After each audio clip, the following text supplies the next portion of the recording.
welcome to another edition of Real Estate Investor Talk. And I'm sitting here today with Gawie Venter. Gawie Venter is a property investor par excellence. And he's come through probably like most investors do, and they come through a very specific journey. And I think Gawie chose a very specific journey to himself. And he focuses on properties that are either distressed or that he sees opportunity that he can turn these properties around. So first of all, I just want to say, Gawie, welcome to the show. It's wonderful having you here. And just from writing the story about you, I've been so inspired. And I'm not going to tell the story because I want you to tell the story to everybody, because what it ended with, where it is right now, is your investment into Bahari Bay, which is the south coast of Natal. And you've had successes in the commercial side, you've had successes initially residential. But I love your property story. I love the story about starting off from varsity, and from varsity, you kind of said property is where I want to be, moving to an estate agent. So maybe just tell us where it all started and on your whole journey. Lekker, wonderful, great to be here.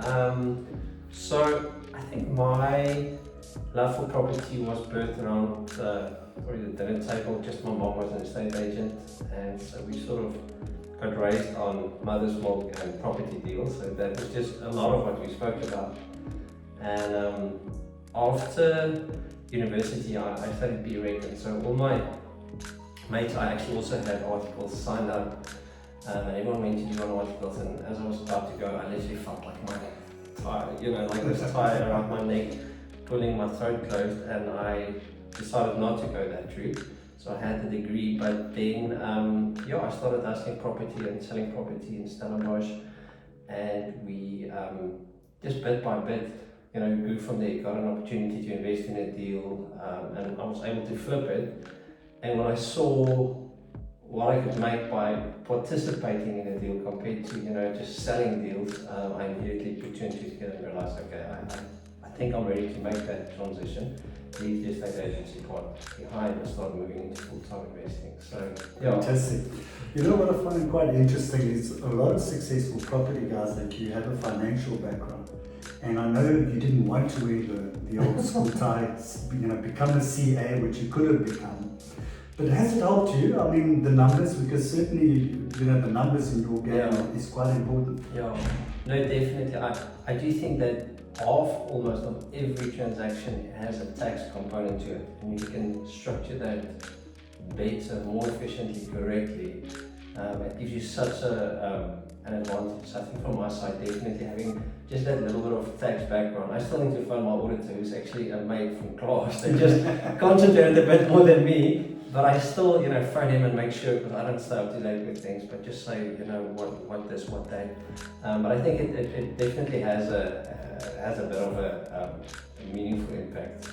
Absolutely. So I just want to wind back a little bit to your story, because it's such a very interesting story. Because as people will look at you right now, they'll look at at Gawie and they say, wow, Gawie's, what he's done and what he's achieved is incredible. We're still going to get to what those achievements are in property, but it wasn't always that way. How did maybe tell us a little bit about your ups and downs and your struggles? There were more ups and downs. Let me throw some of them out. Well, I think right at the beginning, I think the very first thing that I needed to learn, I think most people in business, is we need to learn how to sell, and I didn't have a clue how to do that. So I've been hustling ever since I was small, selling some stuff. But I think after university, getting to a place where I had to sell or don't eat, that put me in a different space, and it didn't come as natural as I thought it would. So I literally took 5.5 months before selling my very first property, which were very lean 5.5 months. So after that, I sold the second one literally the next day, and then progressively it really became a thing of having learned certain skills in terms of selling. And so I still think today that anyone who wants to do anything in business just needs to learn how to sell real, catch the pig, bring it home, do the work, and I really think that's the big part of the story.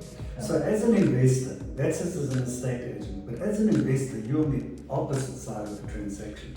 So while you also say you need to learn how to sell, you also need to learn how to buy, because you know what the tricks of the trade behind that. Was that also something you had to acquire? Definitely. I think from my side, we specialize, or I specialize.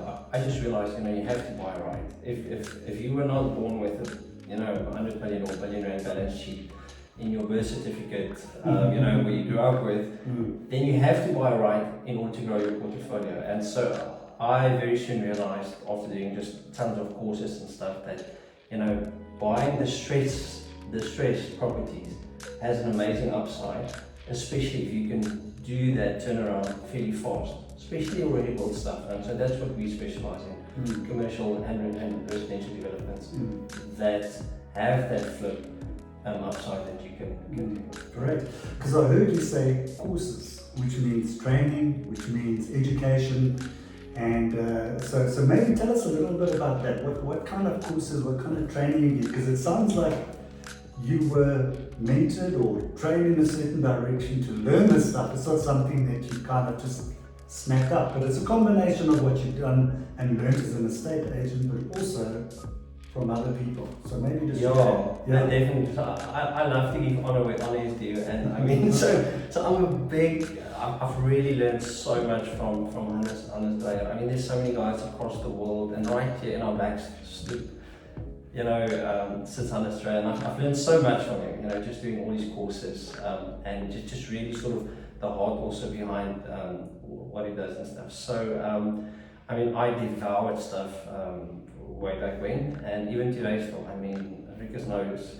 Oh, sorry. He's the camera guy, but that's fine. But my love for just books and audiobooks, I probably listen to, I don't know, multiple audiobooks every single month, sometimes every week or few. So there's stuff going in the whole time. And just thinking to keep that axe sharp, because with the axe dull you must use more strength. But it's that wisdom that brings the success and chop the tree down. So I think that's important. I like that analogy, because I think let's just talk a little bit about that, because you're going to have the people that's going to look up who are your starter type investors, and they're probably saying, well, geez, how did Gawie start? So maybe just give a little bit of Gawie's advice as to what they could do. Somebody's looking and says, I want to be like Gawie. Yeah. And you mentioned a few of the things, and maybe just guide people in a direction. Or maybe I should give, when I was 25, so this is, so I've then flipped that deal as an estate agent, and then I saw a commercial property deal, which was in a late estate. The guy died, someone wanted this piece, I wanted the other piece. My dad's business was actually the one tenant. And my dad told me about it, and I remember thinking, and my dad sort of said, sort of jokingly, but I know, it's quite a tricky thing, you weren't able to, and I can't remember exactly what he said, but something in that line, so I thought, hey, I'm 25, but I'm going to give this thing a swing. And so I just sort of pictured this whole thing together. We're able to make a deal with the late estate to say, listen, I'll buy this portion, I can only pay you after I've taken subdivided the whole thing, because I can't now. This guy wants this piece, I want the rest of all these industrial buildings. And just by negotiating terms, my dad was part of the deal. He eventually bought his part out after I bought the whole chunk. But so basically, just thinking creatively in how you can package things. A lot of times it's in packaging things in sort of pockets. That there's some value to be extracted, and I think in this situation, that was the case as well. Fantastic. Okay, so let's just move on a little bit further into you did I know you bought some industrial property and you also sold it for a great profit. Maybe just tell us a little bit about that story. I've flipped quite a handful of industrial buildings, but so I think there's a lot of value if you find an empty, dilapidated commercial building that you could tenant. Now that's the big thing. You know, if you can't find a tenant, it's still worthless. You can make it as pretty as you want. Yeah. If there's no cash flow, the property still is worth nothing. You can paint it and put lipstick on it. It's just a pretty building there. But without that tenant, so I think, yes, when I had to learn the hard way, I always, initially I thought this is just going to be a breeze. You're just going to make it nice, make it look nice, and the tenants are going to come running after you, which is not always the case. So I think I've had to learn, you know, through hard knocks, just where to look, what to do, where to find that tenant, and really get that income stream over the property going. But I mean, once you have that income stream going, you can literally take a building and, in terms of what you pay for it and your renovation costs, literally on that signing of that lease, have that building increase in value with multiples, not percentages, multiples of what you've put into it. And yeah, like I suppose we've done that a couple of times, you know, where you've bought something and it's worth 3-4 times what you paid for it at purchase. So Shepherd's Deal, because it's quite a nice story, where you're standing in the gym in Stellenbosch and I don't think you sold the property.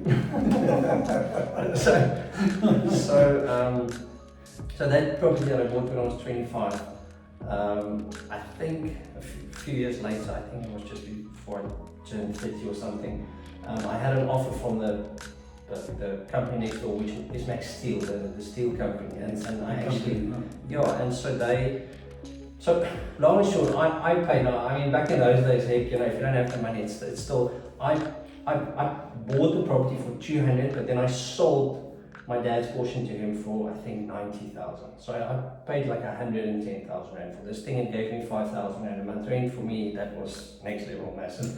And it still is, you know, because that is passive income, and it's so valuable, you know, to have those commercial tenants that take care of the building and you know, collecting your rent. But I remember them approaching me saying they want to buy, and I made a time with him to phone me. His name was the CEO at that stage was a guy called Bro, I can't remember his surname now.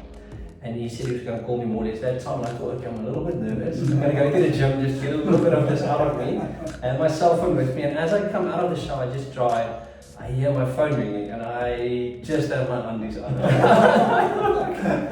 I'm going to close it, I'm going to answer, and so I speak to him, and we chat about the details and this and that, and make the price, and he said, yes, we can do it.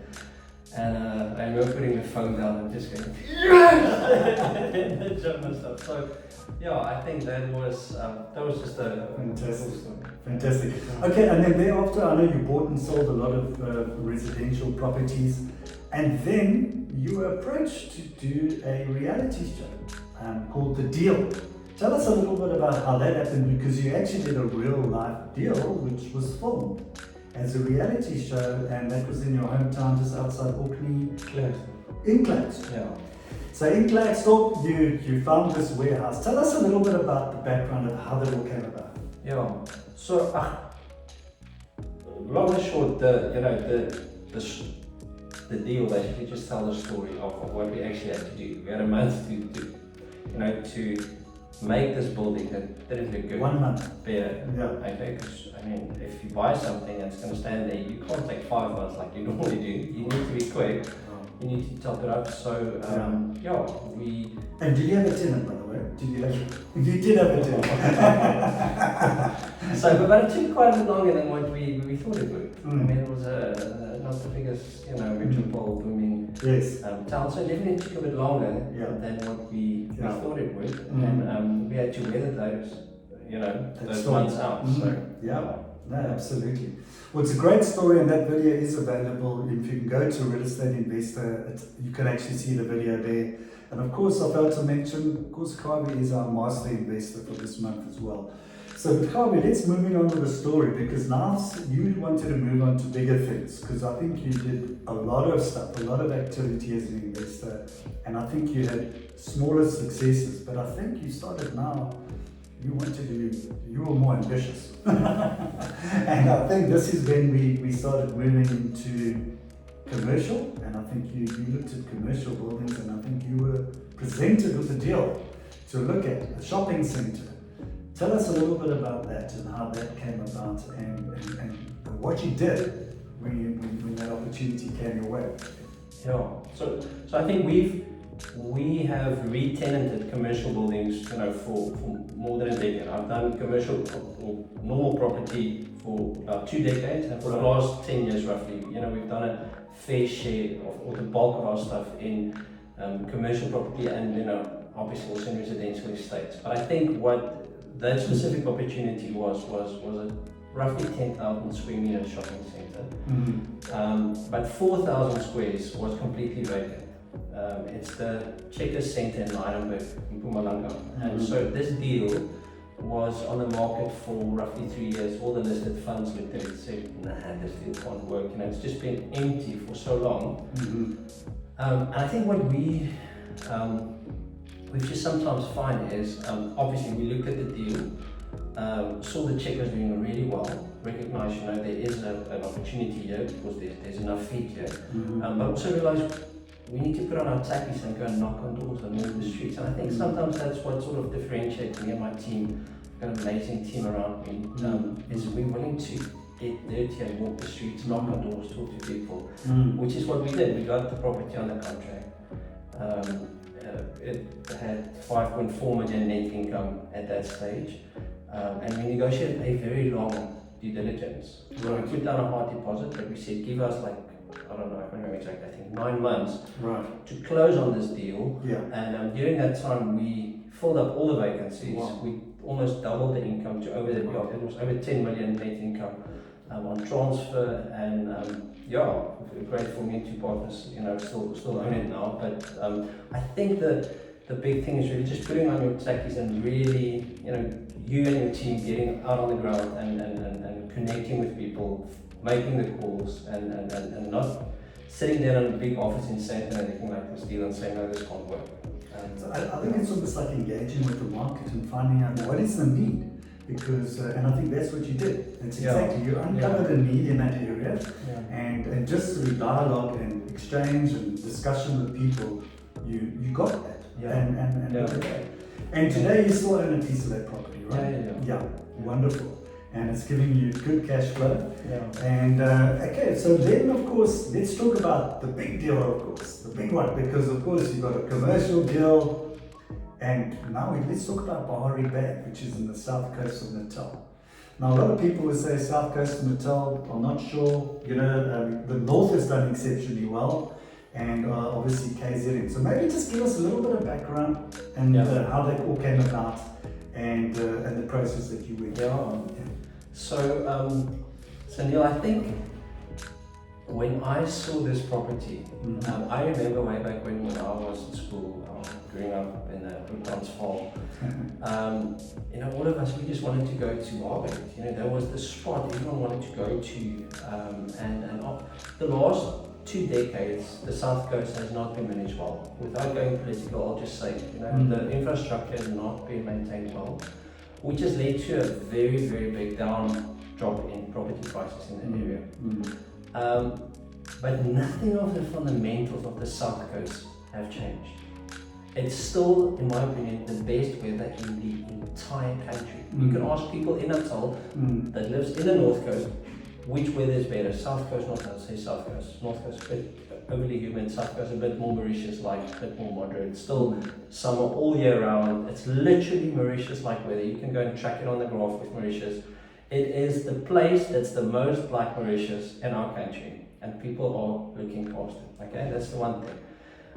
The second thing is, if you have an estate of this size, and I don't know if you viewers have seen the video, but just seeing this video taken on site, if you have an estate this size, with your own private beach, with our own off-grid water, with of this 110 hectares, more than 60 hectares, untouched nature, and you've got a private beach where almost no one can get, you have to walk like kilometers from somewhere else to actually get there.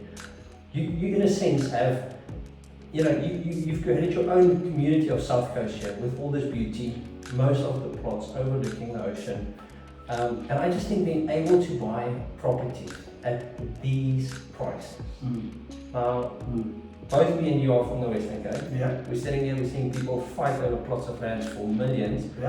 And to be able to buy a plot from 460,000 in any estate with this type of weather, where you've got, all these amazing amenities, you've got access to a private beach, the bulk of these plots overlook the ocean. I just ask myself, being from the West, okay, where in the country do you get that type of value? And I really feel that there's lots of other developments also happening in the South Coast, and I think from my side we are absolutely of the absolute opinion that as the North Coast had a massive bull run 20 years ago, the South Coast is ready for it. You know, the prices are so well priced at this stage that there's just one direction that these prices can go. Fantastic. Okay, Gawie, so this is quite a recent acquisition that you've got, and with that, maybe just tell us a little bit what you actually have taken over, because I know with any development there's different phases. Tell us about the amenities. Tell us about the sort of surroundings. I mean, I know the North Coast quite well, and I've been to a number of developments there. I don't know the South Coast as well, so maybe just share with the audience out there a little bit what they get for that investment and the amenities, the surroundings, all that kind of stuff. So the biggest amenity is most people when they buy into a new estate, there's not even a road in there or services. They buy like a dream. So we've bought this place already serviced. So we have the infrastructure, the roads, the electricity, the water. It's in there. Wow. So as you drive in, things are already settled. The amenities that we realize is meaningful with this type of lovely nature. I mean, you get tons of like little buck roaming around. So it's literally like you're walking from the side of your house, and wherever your house is, there's normally a piece of forest on this side or that side. So you've got a house left and right of you, but on that side and that side, most of the properties have sizable nature portions. So you literally walk for like 10 meters and you're like in a beautiful nature area where you can just hear birds and nature sounds. So I think that's something we don't get anymore, where you live in a safe, gated, secure estate, but you can literally just step outside and feel like you're in nature, having that. So we have in the meantime built mountain bike trails by a brilliant guy called Turvey. Go and check him out, but we can maybe share some of the trails that we've built so far. We've got walking and running trails. We've got lots of kids play areas. We've got fishing dams. There's space to access the beach privately in front. We're busy rezoning for driving range at the one spot. Waiting for that. There's so many things. There's quite an extensive list of amenities that we have on our website. But I think from a practical point, there's such a need, I feel, for people to return to just be able to drive into a place and to breathe out. And I think really that's the big sense that people tell me they get when they drive into that lane of trees at Bahari Bay, is they have such a sense of just relaxation and relaxing once they get to that nature spots. Great. Now you've got two celebrity investors that have come on board, and they're rugby stars. They play one for the Sharks and one for the Lions. So both of them actually played for the Sharks when they bought. So really? Marius was still playing for the Sharks. Okay. But now he's with the Lions. So Marius Lowe, Border Stanley, and James Venter also. So wonderful. Well, I think what's going to appeal to the audience there is certainly, I think, the price point. I think, and I've got to agree with you. You cannot find, having a coastal property is such a big thing. But the pricing, and I think is what you've just said. From 460,000. And that's for a plot, and obviously there's the whole build part, the plots and build company. Maybe just elaborate a little bit about that. So I just think what I actually want to say was, so we actually were approached, and then I'll come back to you also, by a high-end local architect recently that said to us, listen, I've got a bunch of my high-end clients.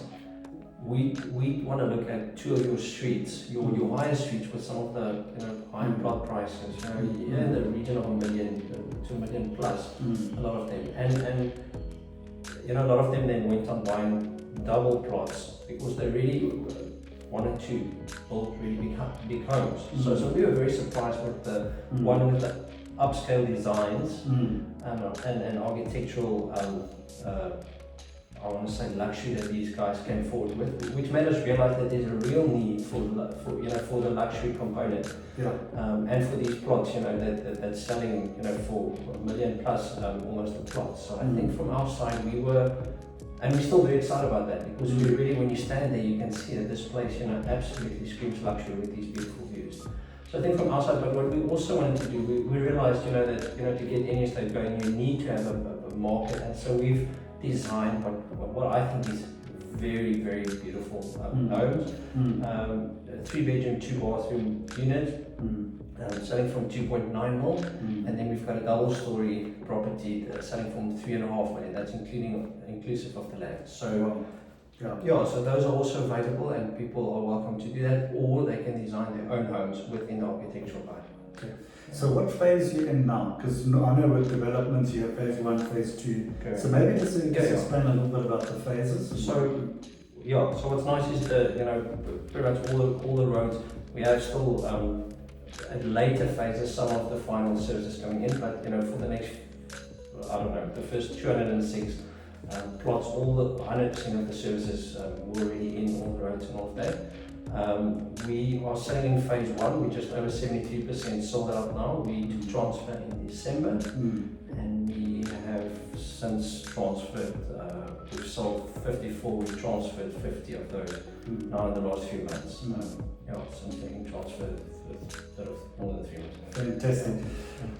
Well, Gawie, I tell you what, I'm blown away with this whole story of where you started, where you are now. I think you progressed, and I think it's really exciting. I mean, I've seen everything that you've been doing at Bahari Bay. It looks exciting, unbelievable. Do you want to leave the audience with some parting shots? Give us your final thoughts, maybe leave some tips. I know you want to say something about Bahari Bay because it's your passion now, and this is where a lot of your focus and your time is also on. So maybe just leave the audience with your parting shots and thoughts. I will, before I do that, I just want to ask, when are you coming to visit us then? Well, as soon as possible. We've got to arrange the trip together. Okay, yes. I'll gladly have to plan. I'd love to meet you there. Yes. I think from my side, I've seen us investing in an area before, like in Lydenburg, and literally as we took a major investment, the entire region started rolling forward. Literally other people got the investor confidence that we saw, and the entire region suddenly did that. I feel a very similar thing happened with Zimbabwe and Belito about 20 years ago. There was the landmark development, and suddenly the whole area started flourishing. And I'm trusting, and I see other developments also happening. I really, really believe that the South Coast is up for a massive bull run. So I'm very excited just about the area. Obviously our estate is wonderful with our clubhouse, our swimming pool, all the things it offers for people just to come and relax. And I think have a look at the video, come and see, just have a look.